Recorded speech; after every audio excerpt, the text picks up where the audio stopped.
Hey buddy, watch this. Hello, Regis Kilbin is the name, and Hearthstone is the game, and this is a deck spotlight on a Beast Druid deck created by Thijs. Now, Thijs is probably my favorite Hearthstone player in the world, and he recently played this deck to the top 20 of the Legend ladder, presumably on EU, but I'm not sure. So this is essentially a mid-range Druid deck that he's given the Beast moniker. That said, it does include a lot of beasts, but only one actual beast synergy card, which is Mark of Yasharaj. So it's not absolutely imperative that this is a beast deck necessarily, but it does turn out Druid has access to a lot of good beasts, and when you can consistently get off Mark of Yasharaj, it's an insanely powerful card, because not only is it card draw, which is important for a mid-range style Druid deck like this, but it's also a nice buff as well. And there are a lot of essentially token minions in this deck, or very small minions that can benefit from buffs. So since this is a mid-range deck, it basically plays like a mid-range deck. You want to have a very consistent early to mid-game curve. You want to have a lot of value minions in the mid-game that allow you to continue to apply pressure and leverage the board that you've established throughout the early game. This deck has a lot of insanely good minions in the 4 and 5 slot. Savage Combatant is fantastic, just a big body with a really powerful effect. So it's a 4-drop, but also like a 6-drop in essence. Violet Teacher, of course, another good 4-drop that allows you to develop a lot of extra value. And then you've got your 5-mana beasts here as well. You've got Chargers from Druid of the Claw, also Taunts as necessary, and then Stranglethorn Tiger is another high-pressure minion. And this deck, although I would call it mid-range, is quite aggressive in how it plays, thanks to stuff like Innervate. A lot of these 3 and 4 drops can be 1 drops or 2 drops or 3 drops, so you can get big minions out early thanks to Innervate, but you've also just got a lot of early game cards. You've got Living Roots to get bodies out, Power of the Wild to buff all your tokens or just get 2 drops out, Druid of the Sabers or charge or early game bodies as well. So a lot of early game minions, very consistent early curve. You'll see all the 1s and 2 drops there, and even the 3 drops too. So you want to play this deck pretty aggressively. It's not like a full-on aggro egg style Druid, but you do want to get damage out and get minions out and start hitting them pretty hard. So Finley also fits into that mindset. Plus the deck runs 2 Savage Roars. So between Stranglethorn Tiger, Druid of the Saber, some of the charge cards and stealth cards in the deck, you can pull together some surprising damage on the back of Savage Roar, particularly with high-value surviving minions, sticky minions like Mounted Raptor, and multiple tokens like Living Roots or Violet Teacher. So you just have a lot of tools to essentially win games pretty quickly with this deck. So a mid-range deck with a fairly aggressive mentality or mindset as well. So that's the list. It's a pretty interesting list and unique. I'm not going to run through every single card, though. I'm going to let you draw your own conclusions a little bit. And then go ahead and just take the list out onto the ranked ladder to see how it performs. I think taking a deck into action is, of course, the best way to learn it and describe it. So let's go ahead and play this bad boy and talk about our mulligans and talk about gameplay strategy and just see what we run into. This is rank 7 currently, but it's very close to the end of the season. We've ranked pretty slowly this season. So apparently top 4% of play. We'll still run into some legend players and stuff, but not necessarily the highest level of competition at this point. But this deck is certainly capable of winning at virtually any rank. So for the mulligan here, it's kind of intriguing to have a 4-drop, but I don't think Violet Teacher's the right thing to combo with Innervate. This is a card you want to have spells afterwards, and we'd basically be using our coin and Innervate to get it out, and it's not that threatening all on its own. It's not like Savage Combatant, for instance, which is fantastic because you can follow it up on turn 2 with your hero power. So not the right 4-drop to keep with Innervate coin. The Tiger wouldn't be bad now that we have double Innervate. This is the kind of stuff you're looking for in your opening hand. Of course, Living Roots or Sir Finley's good as well. These are your mulligan targets, but we kind of got too much of it at once in a sense. We just have too many things happening. Like, we can't Innervate out all these 2-drops. So our hand is actually a little kind of dead by accident. I'm going to play this as a stealth minion just to get something out onto the board. This is likely a pretty aggressive shaman deck, even if it's mid-range. I'm still scared of stuff like Totem Golem, so the Wrath and this can help me kill the Totem Golem. I might also just hero power. But I need card draw, so I think I'll Wrath first, and we'll see what we get, and then probably just trade. We could also innervate out another minion. We could double innervate the mounted Raptor, but that feels pretty wasteful because we could also innervate the Tiger next turn. So I think we'll just trade and maybe innervate out another 3/2. It's a little susceptible to Rockbiter Weapon, but it does help us kill one of the well, actually, he's just going to have 2 mana next turn, so we have to worry about Hero Power, Rockbiter. Saving the Innervate doesn't do a lot for me if I save it, because I'll still be able to Innervate out the Tiger next turn. So I think we will just go ahead and get this minion out. We don't want to take forever. If he Rockbiters, he at least wastes some mana, most likely, and doesn't do anything else. He could Tunnel Trog, I guess, but I think he'll just Hero Power here. He didn't have a 1-drop on turn 1, so he had to draw it. It's possible, but it's not super likely. He's probably got, like, Feral Spirits and Doomhammer. Flame Juggler's not bad. I'd like to hit this guy, honestly. We'll play the Mounted Raptor here. Let's see. Actually, he's going into turn 4, no Overload, so he could be playing the 7/7. The Stranglethorn Tiger is really not that good against the 7/7, but we don't have anything that's good against the 7/7, do we?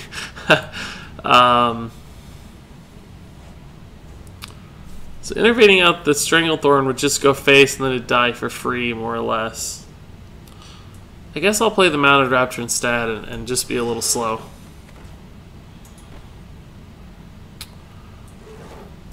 Lightning Storm's a little bit of a concern. I'm gonna force him to trade though. We need to get some damage in. This is a aggressive deck. We're already running low on cards, so I'm gonna make him trade. If he Rockbiters or something, we might get a little punished. But so that's what we're worried about. We just don't have an answer for that in this deck at all, frankly. We may just kind of have to ignore it.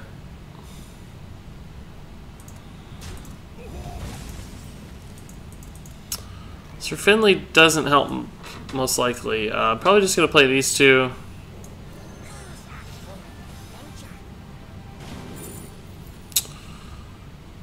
I think Reinforce is honestly the best here. Fire Blast is not bad. But we like bodies because Savage Roar could win us the game. So getting out an extra dude now and then could make a big difference. I'm actually going to play this as a 5/2. It gets incredibly punished by... I guess I could just innervate the Stranglethorn. We'll just do that instead. I was going to say he gets punished by Lightning Storm, and he does have 3 mana, so I think that was a little too risky. So getting this out's fine. It may enable me to kill this, but I probably don't want to kill this. I just waste so many resources dealing with this thing. That's fine, that's fine. It's a little annoying, but I kind of think I have to let that go face for a while. Oh, Swipe's pretty good, isn't it? Yeah, Swipe's quite good. Swipe is quite good. So we can basically do this. We'll kill this now since it's just such a ridiculously easy trade. It's not a great 1-drop, but it's a body. I don't want to trade in there. We got to get some damage out. This thing doesn't really do a lot. It trades maybe, but doesn't help kill this any better, I don't think. Oh, that's pretty good. But this did do 10 damage, so I feel pretty good about that. He's gonna go 5 to face, but we haven't taken that much damage. We have 5 mana next turn. I'd like to get another good minion though. Even a Savage Roar may not be terrible. I guess it is now. This is pretty good. Do I charge it? Or do I taunt it? Taunting it really gives his weapon some problems. But charging it, we take him to 8. And he'd still have to find a way to kill it. If he double attacked it, he'd be dead.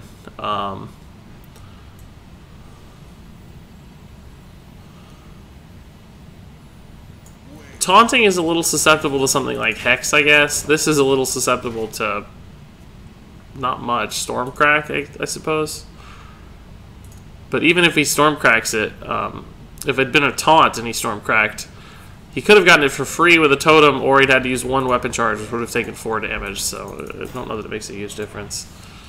So we may have to just trade into that. We've got to hit his face, obviously. Stranglethorn's pretty good.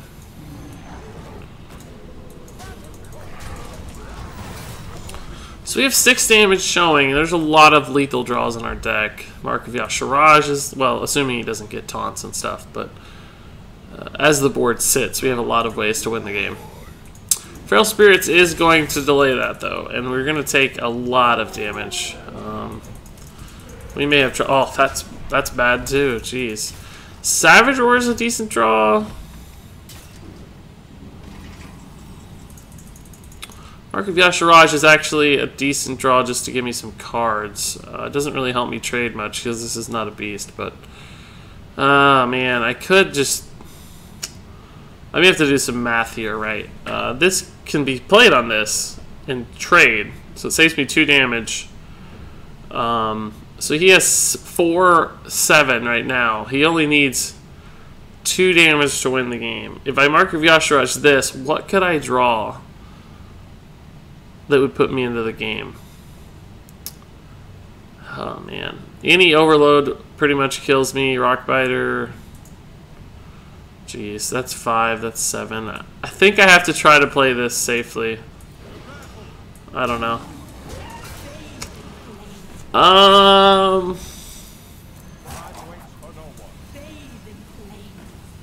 I think I gotta try that. He can't really weapon down these things. He can trade this way. I'm probably just dead, is the most likely outcome. Because Thing from Below is an OP card, but... no, I'm alive. Oh, that... Does that kill me? Yeah, that kills me. And my board, of course, but... Oh, God, he had like 7 different ways. Yep. Shaman killed us. What a hand.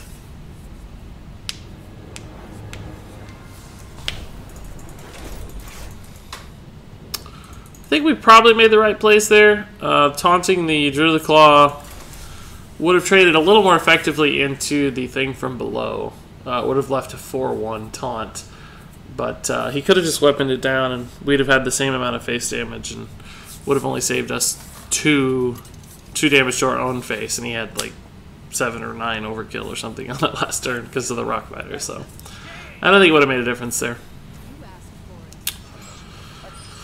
Okay, we'll send back the Druid of the Claw. We'll actually keep the Wrath. It's Mage, it's definitely Tempo Mage, so it might kill a Sorcerer's Apprentice or something. I don't want both, honestly, but we'll make do. Fandral Wrath's a pretty cool combo, though. So next turn we could innervate the Fandral. It would probably live if I do it. Should I do it, though, is the question. I don't know. Probably should. He can't Fireball. He can Frostbolt it, but then I still get the effect.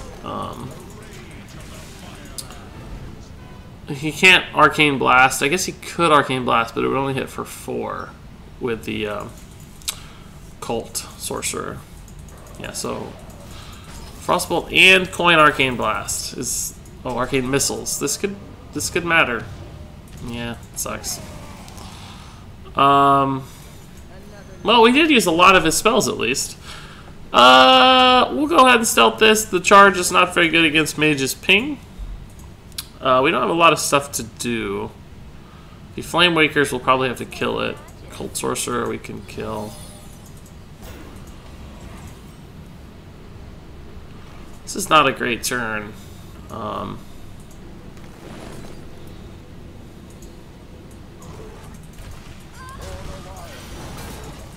It's very unlikely for this hero power to matter, but just in case it does, we'll do it. Could be a swipe play or something in the future. We're likely going to play one of these guys. He's low in cards for a Tempo Mage. That's good for us. Yeah, he's got a bad turn there, honestly.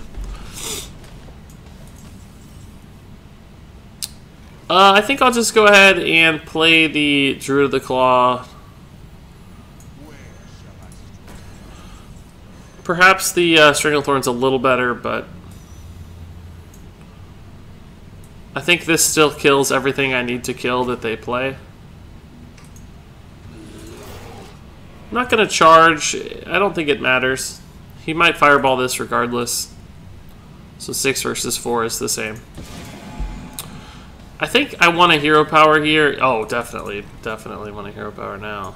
I just wanted to get through this, but I was going to cost myself a 5-drop to hero power. But since I drew a 4-drop, it worked out really nicely. It basically bought me 4 extra face damage. So he has a lot of cards now, but they're random. So this is a slower mage. It's not super fast tempo. He runs Kabbalist Tome, so he likely has Yogg-Saron coming at some point. But we have decent hand.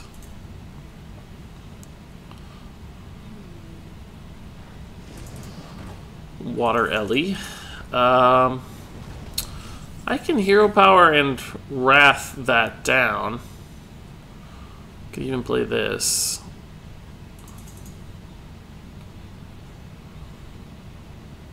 I get frozen, but I don't think I care. I don't want my minions to get frozen.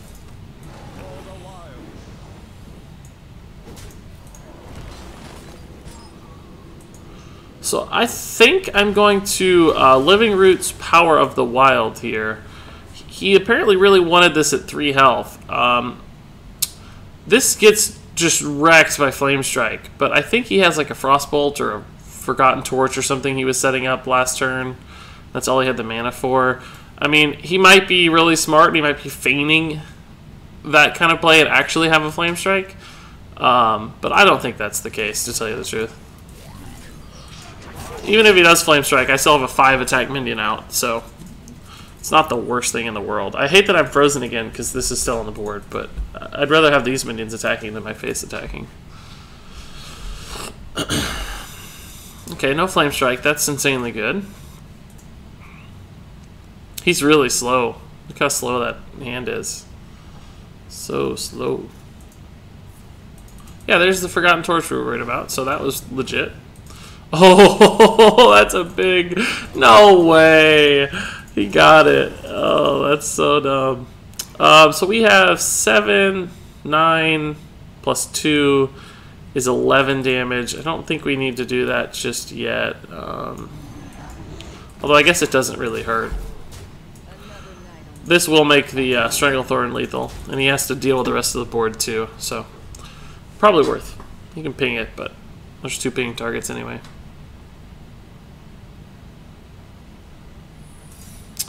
Ice Block? Really? 2 secrets! Awesome news. So I think we still have enough for Ice Barrier. Let's just see what we get first. Okay. Just in case it's Ice Block, we'll go this way. Put him to 1. So it is Ice Block. I'm not going to play this because it could be like Mirror Entity. It has a lot of stuff that we don't know because of the Kabbalist Tome. So I have more than enough to kill him on board, so there's really no reason for me to... yeah, there's no reason for me to give him a minion if I don't have to. Like, we have everything we need to win the game, so... Be silly to give him resources. Who knows what he could figure out. Like, Blizzard would suddenly win him the game, maybe. Who knows? Okay, so... that was not too bad. He killed our early Fandral quite efficiently, but still just had what we needed. Had the pressure necessary to win. Stranglethorn Tiger is just really, really good card, honestly.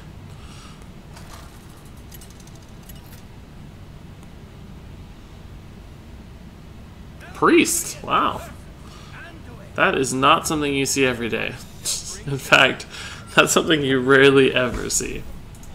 So we'll send these 5-drops back. We'll keep the 3-drop just so that we have something perhaps in the early game. If we got it Innervate, it'd be pretty good.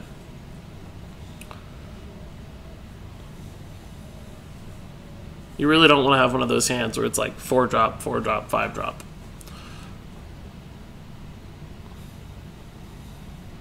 We did get the Saber, which is nice. No 1-drop or Innervate, which is a little unfortunate, but not the end of the world. We'll probably play this as a 3-2 stealth, then just play on curve from there. Innervate doesn't actually change that yet, but Innervate does enable a Stranglethorn next turn, which could be good. It's not great against Shadow or Death, but you know, he may not have that. We'll see how it goes. Also, wouldn't be bad to get this out as a 5-2, maybe, if you waste the Shadow or Death on it. It's not like Holy Nova turns just yet, so maybe we'll do that.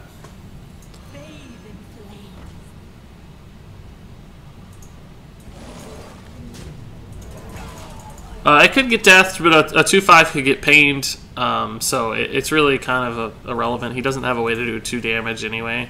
Although he's running Blood Mage down, though, so he may have like Holy Smite. Who knows? I don't know. I don't know what this deck is. There's no Priest out. So he did use the Death. Okay, that's what we were thinking about. We could just go ahead and Mark of Yashiraj this and play the Stranglethorn. We have so many Innervates and stuff. No, I think we'll actually just do this. He does have the coin, so coin Holy Nova is a thing. Coin Excavated Evil's also a thing.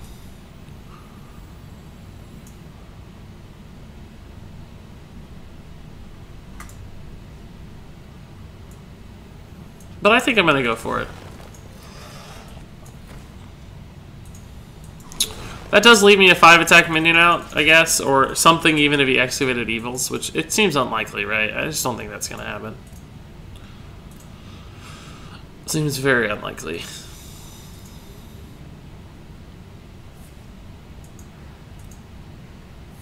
Okay. Does not... Oh, wow! So he had the circle and the... That's actually kind of annoying.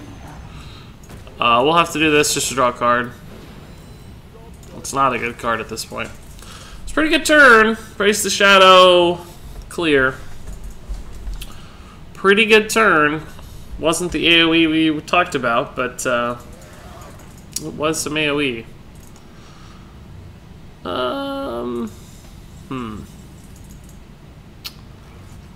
Yeah, I think I have to trade. If I attack and it gets Shadow or Death, I just don't get anything out of it. I'm just so low on cards right now. We'll go ahead and get all this out. He just used AoE clear, so... I think Steady Shot is... Totem Call's tempting, but since we don't have any cards left...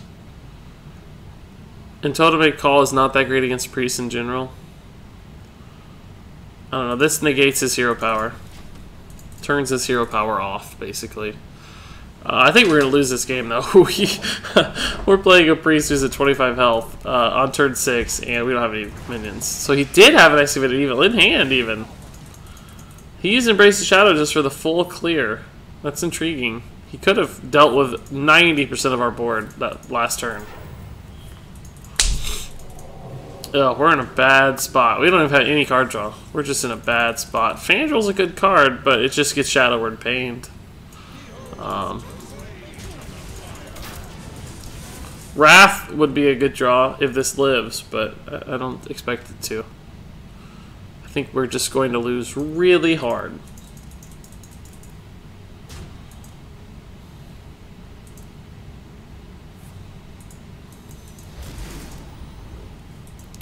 Still alive for the moment.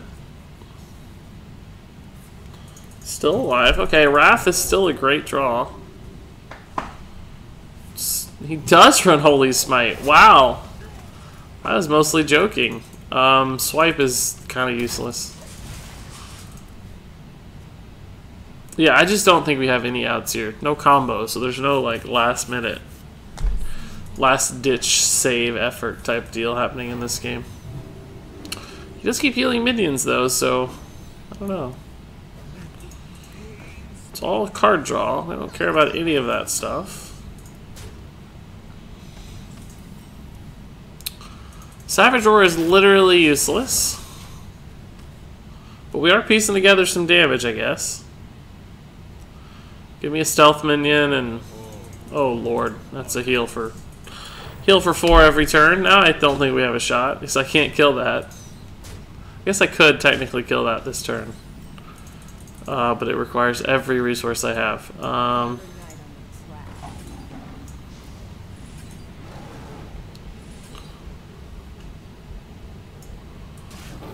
So many cards. Take all your cards. He has like 47 cards. I guess fatigue isn't out if he decides to go nuts healing this stuff. If I had an AoE heal, I'd be pretty happy.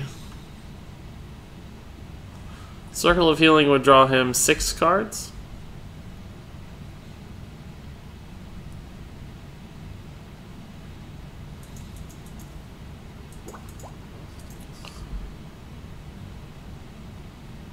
Yeah, I mean, this deck clearly suffers from a lack of card draw. It's really just Mark of Yashiraj and Wrath. And of course, Wrath, very situational card draw, because sometimes you have to use it for removal, so.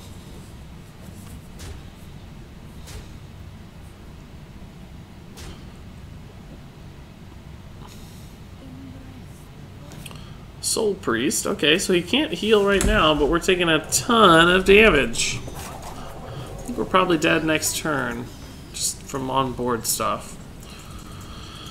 Yeah, Mounted Raptor won't do it. That's the game. Well played. Yeah, this deck just doesn't do well against a ton of board clear like that. We have to be able to get minions out and make them work. It's kind of unfortunate he had that much board clear when he's clearly like really combo damage focused. He's got Velen Mind Blast tricks, and he happened to have all his early removal present when we played our stuff. That's kind of unfortunate. If he'd drawn the opposite way, I think we would have won that game pretty easily. If he'd drawn all the Mind Blasts and the Velens early. But he happened to draw the Embrace the Shadow, Circle Clear, and Excavated Evil both. Just ruined our boards, so pretty lucky draw from him, I would argue. And we actually haven't had a good draw yet. We have not seen like the Living Roots, Sir Finley, Power of the Wild shenanigans just yet. We also haven't been getting the coin enough, I feel like, so coin is pretty valuable here. I'm gonna send back one of those, and it's actually pretty good against Warrior, but I was hoping for a more aggressive mulligan. This might be our last game, so I wanted to see if we couldn't find a 1-drop. Just get a really good start. Living Roots is pretty good against Warrior on turn 1. Because it makes Fire Wax awkward. They don't typically have the Whirlwind effect until 3 with Ravaging Ghoul. Although, with the coin, that comes a turn early, so. Got the Raptor back anyway. So this is probably our 2 and our 3. But it's quite slow.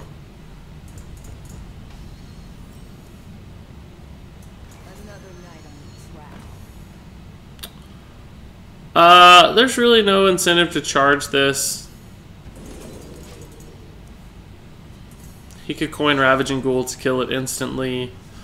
Blood to Ichor too, of course, kills it. Tons of stuff kills it, so it's only 2 face damage. Coin Frothing already. We could kill that. Not super worried about it just yet, though. Because we do have the Living Roots as kind of an out to kill it, maybe eventually. I think I'd rather go this route. We could actually just kill it, though, with Power of the Wild, couldn't we? I guess that's just better.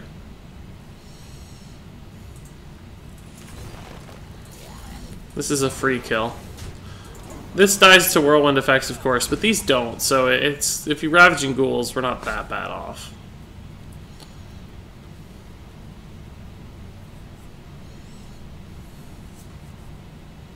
If he doesn't have the Ravaging Ghoul, we might be in a good spot.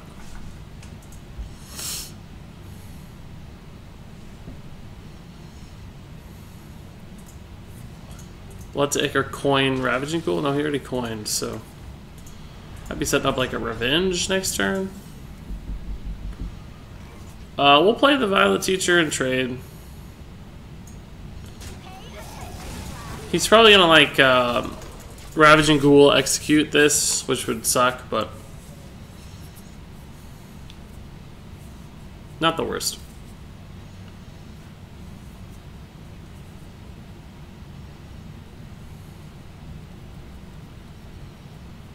He clearly has something that does a whirlwind effect, or I don't know. Why else would he have put that to 1? I guess just to summon a dude. It's not the worst thing ever. Here we'll play this to shut out the weapon, because it's going to have 2 good targets. So the taunt makes a lot of sense. The weapon destroys both of these, so it's better than the tiger, because he's died for free otherwise.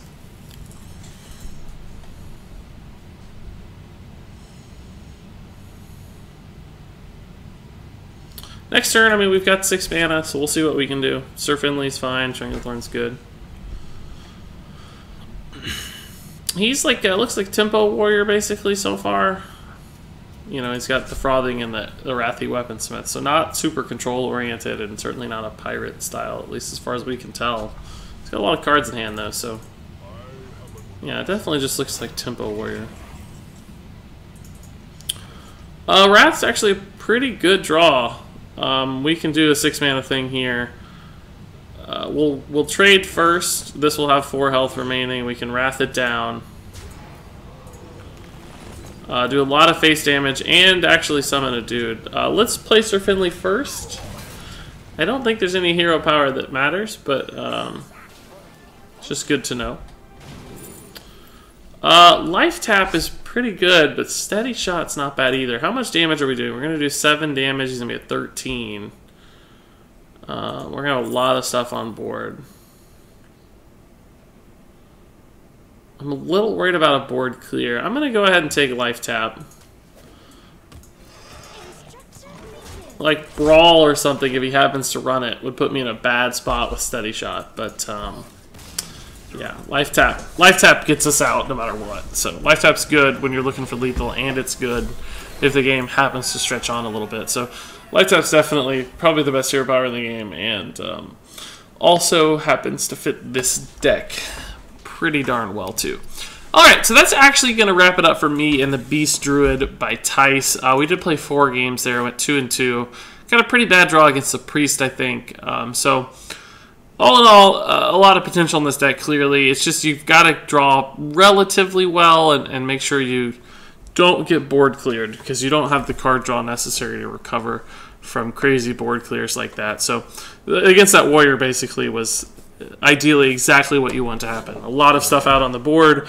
If we'd drawn a Savage Roar, it would have been crazy lethal. We still were pressuring him so much anyway that he just knew he didn't have the answers and had to concede. So that's really the mentality of the deck and the mindset of the deck. So getting stuff out, buffing it up, going to town, and occasionally having a little bit of beast synergy. So a lot of beasts in this deck, but really only one beast card with Mark of Yasharaj. But still a really cool, just mid-rangey Druid deck. Now, of course, mid-range Druid used to mean you had the combo. You don't have the full combo anymore, but you do have a lot of little guys in Savage Roar, so it's almost like you're reliving the old glory days of Druid. So this, again, deck hit top 20 Legend as played by Thijs. Now, clearly, we don't play it as well as Thijs, but still, I think you can make it work at any rank, and if you have these cards, it's really a fairly cheap deck and a pretty powerful and fun one as well. So go out there and try the Beast Druid by Thijs. Thanks so much for watching, and until next time, game on.